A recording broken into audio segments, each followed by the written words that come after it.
Has a woman ever falsely accused you of something? Yes. As I was going through the divorce proceedings from my first wife, she brought a claim to court. She had an emergency room complaint.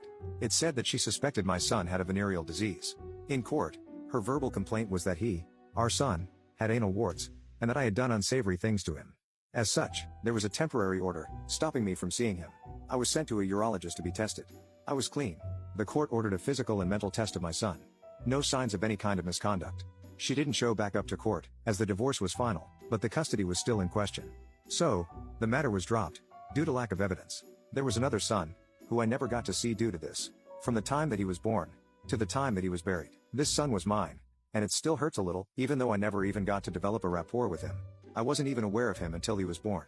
He was born with immature lungs. He cried a lot, according to my son. He says that he was holding him, feeding him, changing him, at the age of 3. The official cause of death was SIDS, but both my son and I suspect otherwise. Jump forward a couple of years. I had been visiting with my son, on a regular basis. My ex-wife had been in and out of homeless shelters with my son. She asked me to take care of him for a few weeks, while she got her stuff straight. This was in May, just a few days after his 4th birthday.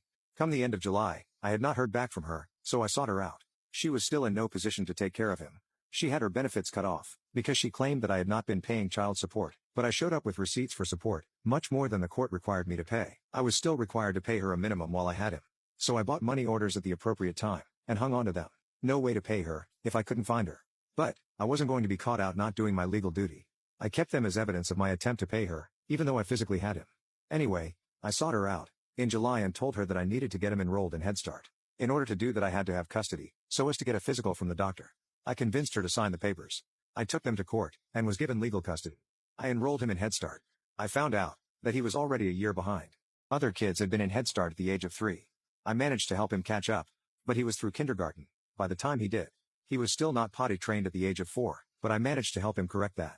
He was so much happier. He told me that when his mom had friends over, she would lock him in his room. On one of my visits, I had noticed a lock hasp in the outside of his bedroom door. She had told me that it was there when they moved in. On another visit, at that time, I took him to the park. Upon returning, at the agreed upon time, my ex-wife and her boyfriend were passed out on the couch. It was about dinner time. Unable to arouse them, I looked through the kitchen for something to make for him to eat. After finding nothing, I took him to McDonald's. When we returned, they were able to be aroused, just barely. It was about dark. I waited around for bedtime. I put him to bed, and I drove the 80 miles home hoping that things would be fine. Supervised visitation was still in effect for me, from the previous complaint.